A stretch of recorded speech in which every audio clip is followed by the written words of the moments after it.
Attention, vous n'entendrez ces documents sonores et les questions qu'une seule fois. Écoutez les 4 propositions. Choisissez celle qui correspond à l'image.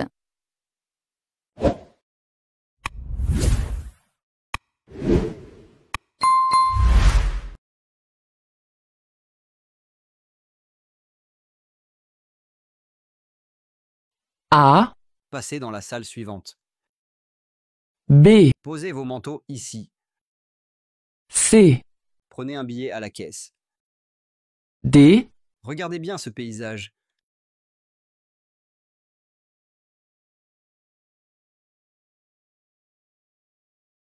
Regardez l'image 2. A, Dépêche-toi, le train va bientôt partir. B, Fais un beau sourire pour la photo. C, Passe une bonne journée et travaille bien.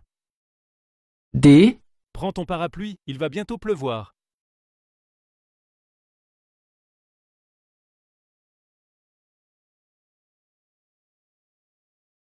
Question 3. Qu'est-ce que tu as pensé du match de football hier? A, Il préfère faire de la natation. B, Je ne peux pas. J'ai perdu mon ballon. C, Les 2 équipes ont très bien joué. D, On peut le regarder ensemble.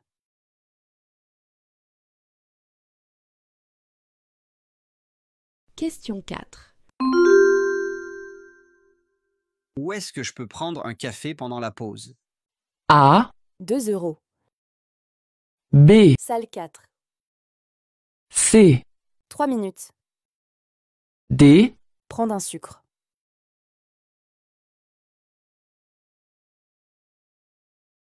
Question 5. Salut Philippe, je serai chez toi dans une demi-heure. Est-ce que j'apporte quelque chose à manger? A, Non, j'ai déjà préparé un bon repas. B, Non, j'ai vraiment très faim.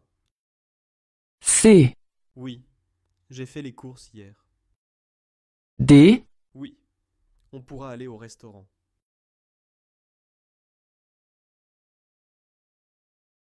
Question 6. Ah, des skis, c'est un super cadeau. Comment vous avez eu l'idée? A, On a demandé à ton frère. B, On a fait ton gâteau préféré. C, On a invité tes amis et ta famille. D, On a réservé une salle.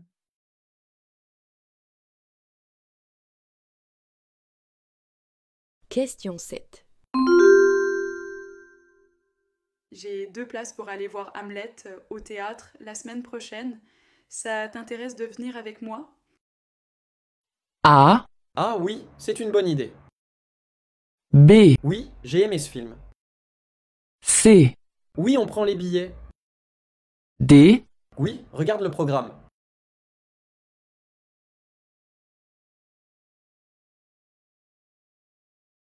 Eh bien, Julie, qu'est-ce qu'il y a? Je vais déménager parce que mon propriétaire veut vendre l'appartement et faire de gros travaux dans quelques mois. Je regarde les annonces sur Internet. Et tu as déjà trouvé un logement? Non, pas encore. Tu sais que Malika cherche un colocataire? Tu pourrais faire des économies sur le loyer. Oui, mais je préfère vivre seule. Question 11. Qu'est-ce que Julie explique?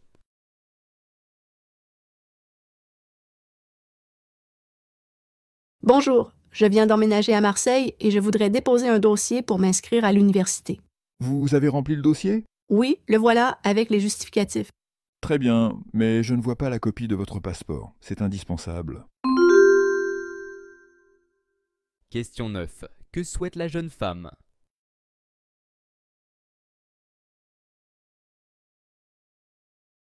Madame, monsieur, avez-vous choisi? Oui, pour moi, une tarte au fromage. Et pour madame, du poulet aux 3 épices.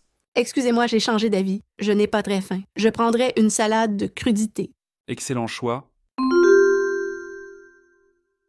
Question 10. Pourquoi est-ce que la cliente commande la salade?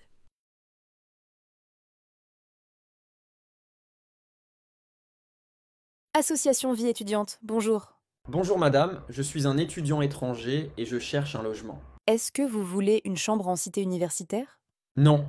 Vous cherchez un appartement en colocation? Non, j'aimerais un studio. Bien, je vous envoie des adresses de propriétaires par courriel. Question 11. Qu'est-ce que cet étudiant veut?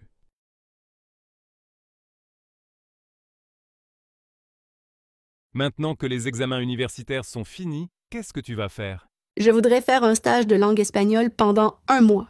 Bonne idée. J'en ai fait un l'année dernière en Argentine. C'était super. Je ne veux pas aller si loin. Je pense plutôt à l'Espagne.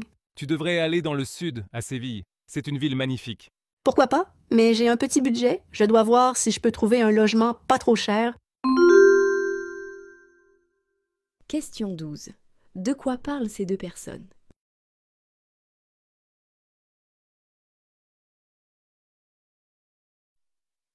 Cette fête de la gastronomie est l'occasion d'évoquer un plaisir que l'on peut partager très tôt en famille, le plaisir de cuisiner à 4 mains, parents et enfants réunis autour d'une même recette. Cuisiner avec son enfant, c'est une activité à la fois ludique, créative, enrichissante pour un enfant puisqu'elle fait appel à tous ses sens et c'est bien entendu un bon moment à passer ensemble. Selon cette personne, que permet la fête de la gastronomie ?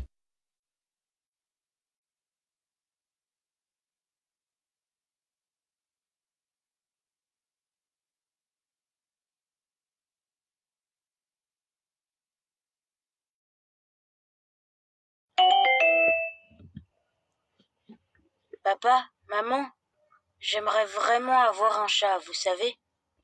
Oui, Sébastien, mais avec tes allergies, ça va être difficile. On pourrait plutôt prendre un chien. Ah non, un chien, ça demande trop de travail. Question 14. Quel est le problème?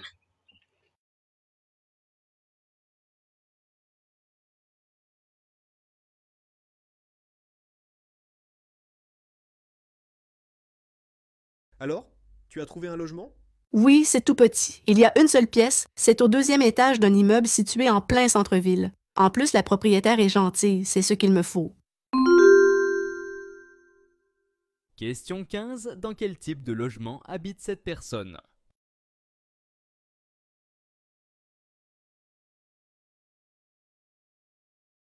Bonjour Monique. Bonjour Olivier. Que puis-je pour vous? Je viens vous voir au sujet de mes vacances. Je voudrais les prendre en juillet. Je sais que certains collègues seront en formation et d'autres en extérieur pour les présentations de nos produits sur les marchés d'Europe. Est-ce que cela sera possible? Nous aurons peut-être besoin de vous, effectivement. Je vais y réfléchir et je vous donne ma réponse cette semaine. Je vous remercie. Permettez-moi juste de vous rappeler que l'été dernier, j'ai travaillé tout le mois d'août. Question 16. Que demande Olivier?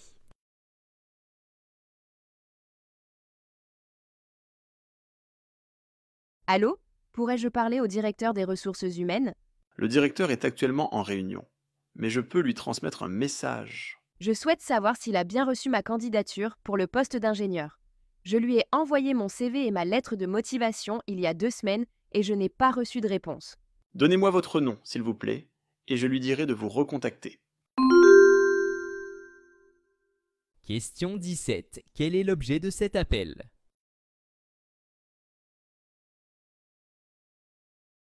L'Alberta SF est devenue une terre de prédilection pour de nombreux migrants canadiens. Le boom économique de ces dernières années a attiré des gens d'un peu partout au Canada. Cette migration interne au Canada implique surtout les jeunes qui se déplacent vers cette province de l'Ouest. Ce sont les gens qui sont le plus susceptibles d'avoir des enfants. Alors, il y a un effet double. Non seulement il y a de la croissance grâce à la migration interne, mais le taux de naissance augmente aussi en Alberta. Les deux facteurs contribuent un grand demain à cette croissance explosive. Question 18. D'après cette chronique, pourquoi l'Alberta a-t-elle une économie en pleine croissance?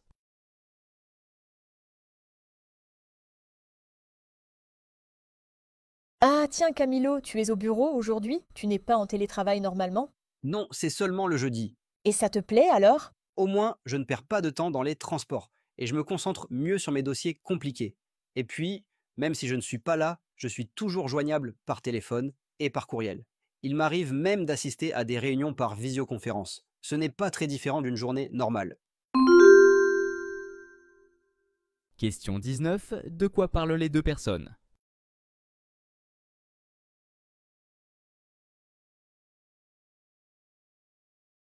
Régis Oliveres, bonjour. Bonjour. Régis, vous lancez une aventure, enfin vous glissez dans une aventure assez incroyable qui est de participer à la réalisation d'un film. Un film avec un réalisateur professionnel, avec des professionnels du cinéma, il s'appelle François Chailloux. Oui, à l'occasion du festival de Luchon, j'ai rencontré François, j'ai dit que je voulais faire un film. Question 20. Quel est le projet de Régis Oliveres et de ses élèves? Bienvenue dans notre émission culturelle. Le peintre Pierre Soulages, connu mondialement, est célébré dans son pays au Musée d'art moderne de Paris. L'exposition s'appelle « Noir Lumière » parce que le noir de Soulages ne ressemble à aucun autre. Question 21. Qu'apprend-on sur le peintre Pierre Soulages? J'ai le plaisir de recevoir aujourd'hui M. Daoulé, qui nous vient tout droit du Nouveau-Brunswick. Alors, M. Daoulé, vous avez une belle famille, puisque vous avez 8 enfants, tous nés dans des endroits différents, je crois. Oui, en Afrique, au Québec, et les petits derniers au Nouveau-Brunswick. Ah, et est-ce qu'ils ont tous des accents différents? Ma foi, oui. Dans chacun de ces endroits, le français est parlé différemment, et mes enfants ont pris l'accent du lieu où ils sont allés à l'école dans les premières années de leur vie. Question 22. Pourquoi les enfants de M. Daoulé ont-ils des accents variés quand ils parlent français?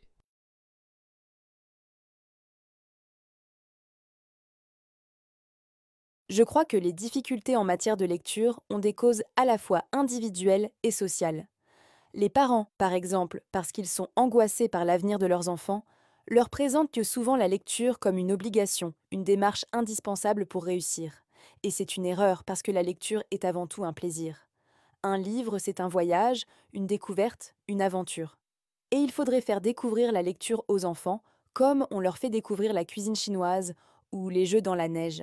Et puis, les parents refusent aussi souvent à leurs enfants des lectures qu'ils considèrent comme mineures. Les bandes dessinées, par exemple. Et ça aussi, c'est une erreur. Lire une bande dessinée, c'est lire. Et ça permet souvent d'ailleurs de découvrir ensuite d'autres formes de littérature.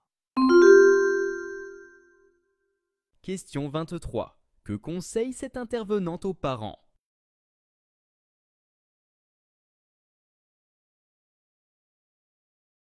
Chers auditeurs, nous allons aujourd'hui vous présenter Chantal Harvey, une franco-québécoise qui travaille au centre de service de Shawinigan et qui, tenez-vous bien, conduit un chasse-neige. Alors, Chantal, comment on se sent aux commandes de cette grosse machine? Je me sens parfaitement dans mon élément. Et votre chef, qu'en pense-t-il? Vous êtes satisfait d'avoir une femme dans votre équipe? J'en suis ravi, elle a assimilé rapidement les manœuvres d'exécution et elle intervient efficacement aux endroits stratégiques. Même si elle s'y connaît peu en déneigement, elle a su tirer son épingle du jeu. C'est une personne courageuse et regardez comme elle est à l'aise aux manettes de cet engin. On jurerait qu'elle a fait ça toute sa vie. Question 24. Pourquoi le responsable est-il satisfait de Chantal?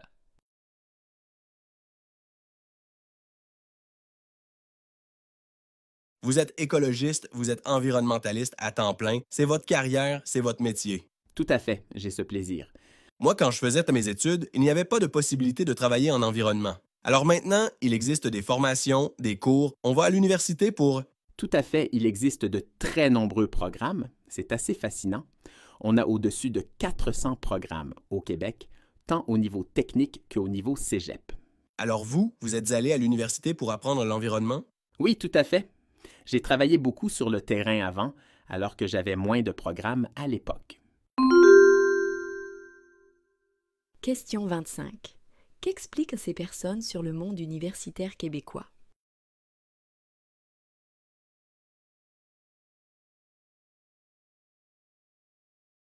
D'un côté, certaines personnes âgées ont de la place chez elles et besoin d'aide dans leur quotidien. D'un autre côté, certains jeunes ont du temps libre et cherchent à se loger. Alors, on en reste là où on trouve une solution. L'Association de l'Or à Rennes favorise la cohabitation entre personnes âgées et jeunes défavorisés. Si vous voulez soutenir ce type de solution, rendez-vous sur fondationdefrance.org. Question 26. Que propose l'association présentée?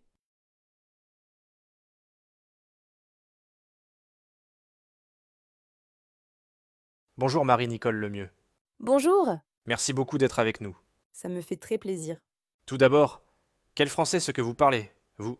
C'est un français que j'espère être international, donc vous êtes capable de me comprendre, c'est déjà ça.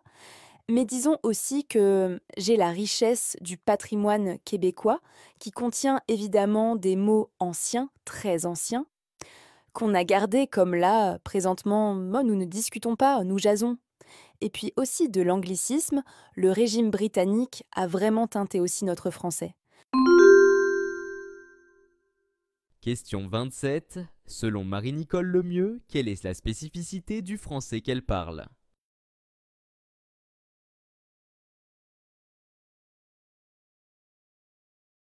Je pense que le chef de département a raison.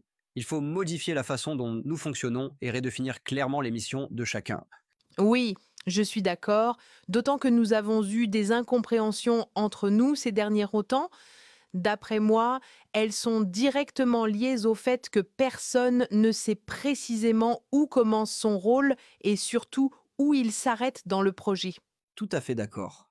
Moi-même, je suis un peu perdu. Si tout le monde essaie de tout faire, on ne sera jamais d'accord au sein de ce service. Sans compter que ça ne nous fait pas gagner de temps. Bien. Alors, mettons ça à l'ordre pour la réunion d'équipe de demain.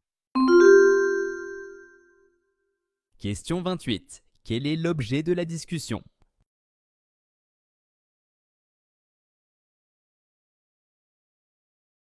Parlons maintenant de l'enseignement à distance. Marielle Barrault, vous nous présentez un logiciel qui fait des filtres de révision à votre place, c'est ça? Finalement, vous voulez inciter nos auditeurs étudiants à se tourner les pouces. Ce n'est pas exactement ça. On vous propose en fait de travailler plus efficacement. C'est un logiciel qui s'adapte à toutes les matières et qui vous fait réviser. C'est le principe, c'est que vous numérisez en un temps record n'importe quel cours. Vous faites vous-même votre fiche de révision que vous saisissez sur votre clavier et le logiciel vous interroge de la façon la plus adéquate pour vous faire apprendre.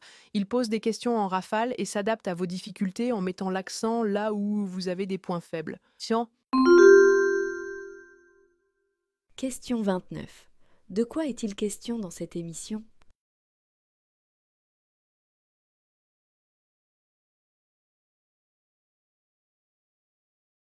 La vieille dame de fer dans tous ses états, ou comment les jeunes sont complexes, se sont mesurés à cette forme unique qu'est la Tour Eiffel. Pour ce concours organisé par la Fondation Eiffel, adressé aux élèves des écoles d'architecture, la consigne était de rêver, concevoir un édifice de très grande hauteur sur le Champ de Mars à Paris, à distance à Coller ou à la place de la Tour Eiffel. 3 étudiants supprimant donc carrément la tour. À la place, il s'est construit un aéroport vertical ou creuse un puits de lumière avec des vastes plateaux. D'autres choisissent de la rendre habitable en comblant ses vides par des baies de couleurs ou la dot d'un jardin suspendu. Question 30. De quoi traite ce reportage?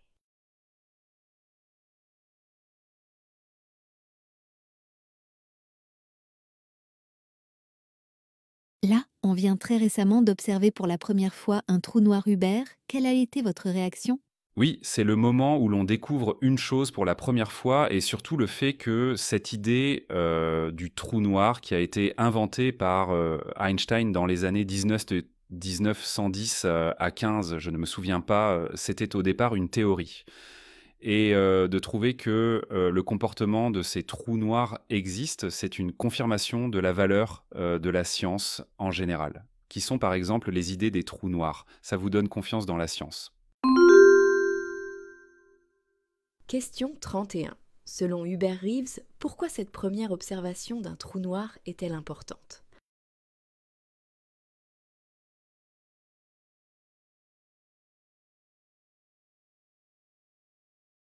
C'est au cours de cette réunion internationale qu'un premier accord a été trouvé in extremis entre les deux pays et de nouvelles négociations commencent aujourd'hui.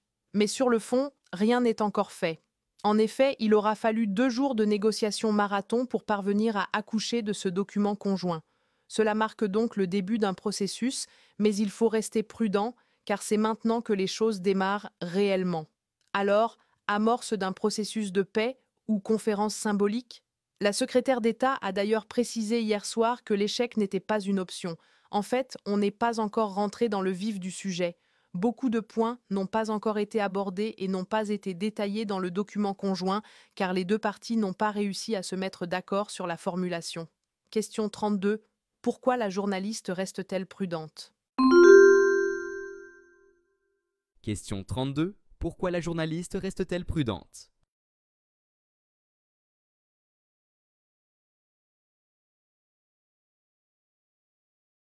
Alors, Philippe, est-ce que vous pouvez nous en apprendre plus sur votre établissement? Quand j'ai récupéré l'endroit, il s'agissait d'un lieu qui était ancien à Montréal, début 19e siècle. J'ai donc gardé ce qui était d'époque et j'ai rajouté une touche moderne, design, pour créer un espace particulier où les styles se mélangent. Comme je suis un passionné de meubles design, j'ai acheté des pièces qui me plaisent et, en plus d'y manger, on peut assister à des soirées musicales. On a un DJ très connu internationalement dans le domaine de la musique électronique. Enfin, étant donné qu'on est dans un lieu très haut de plafond, j'ai accroché des tableaux, des œuvres contemporaines, mais on organise aussi des expos temporaires. Toutes les formes d'expression nous intéressent. Question 33. Quelle est la particularité de l'établissement de Philippe?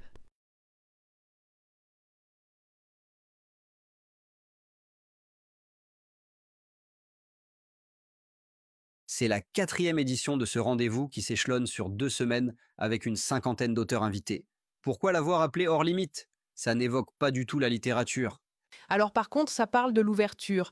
Je dirais que ce festival littéraire veut prouver que la littérature est ouverte. De 2 points de vue, sur le fond, le maître mot du festival, c'est les croisements et l'ouverture des formes. Le festival propose des lectures croisées, il y a énormément de rencontres avec plusieurs auteurs. La littérature peut croiser la danse, le graphisme ou le cinéma.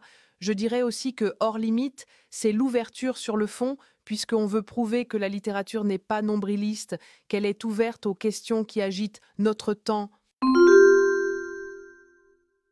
Question 34. Quelle forme de littérature cherche à promouvoir le festival hors limite?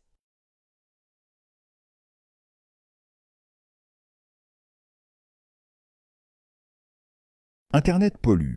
Cette technologie consomme aujourd'hui 10% de l'énergie mondiale, et cette consommation augmente d'année en année. Depuis 2013, elle a doublé. Alors, pour enrayer ce fléau, une application a été créée afin de nous inciter à mieux utiliser nos smartphones, car chaque geste compte. Comment se présente-t-elle cette application?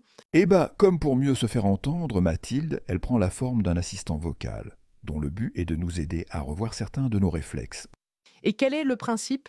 Le principe n'est pas d'utiliser moins son smartphone, mais mieux. L'application Plana va donc scanner l'activité de votre téléphone. Elle va en dresser le bilan afin de pouvoir en tirer des conclusions et le rendre moins énergivore. Question 35. Quel est l'intérêt de l'application Plana pour les usagers?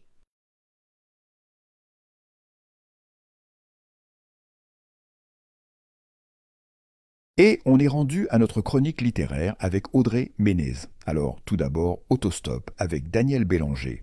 Alors, on a affaire évidemment à un musicien, guitariste aguerri, mais Daniel Bélanger, c'est d'abord un compositeur, c'est l'auteur de ses chansons et c'est ce pan de son travail qu'on retrouve ici. Pour la forme du récit, on a d'ailleurs cette présentation que l'on trouve dans les jaquettes des CD.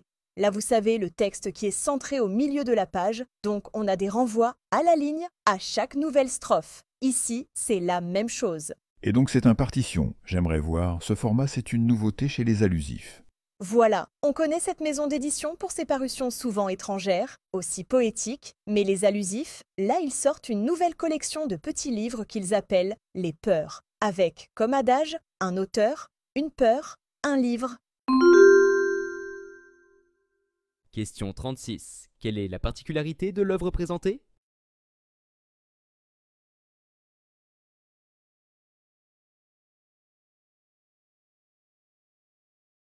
La question principale, c'est de savoir si on va médicaliser la crise d'adolescence ou pas. Sachant qu'aujourd'hui, le symptôme principal de la crise d'adolescence chez le garçon, c'est le jeu vidéo excessif ou l'Internet excessif. Donc si on dit addiction, on le médicalise et ça veut dire, tôt ou tard, pas seulement des psychothérapies, mais des chimiothérapies pour tous les adolescents joueurs.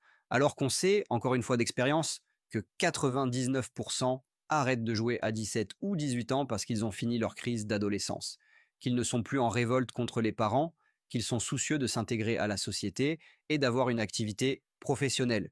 Donc l'adolescence, on l'accompagne, nous ne la pathologisons pas. Et je suis bien content que l'Académie de médecine ait pris cette position. Question 37. Que préconise ce spécialiste face à l'engouement des jeunes pour les jeux vidéo?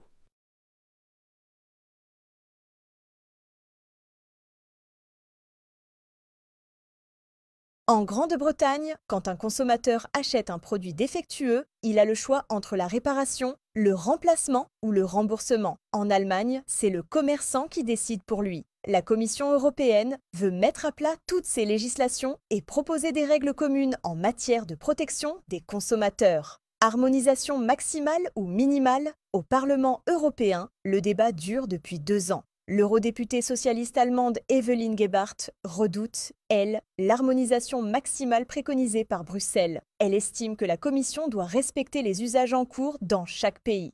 Nous avons des traditions, des cultures très différentes et les consommateurs ont des demandes différentes aussi dans les États membres, ce qui crée évidemment une différenciation assez grande dans le droit qui existe. C'est pour ça que jusqu'à maintenant, nous avons toujours dit que nous faisons une harmonisation minimale, un minimum de droits qui doivent être là, et nous laissons une flexibilité aux États membres pour donner une réponse aux demandes des citoyens. Question 38. Que recommande l'eurodéputée Evelyn Gebhardt?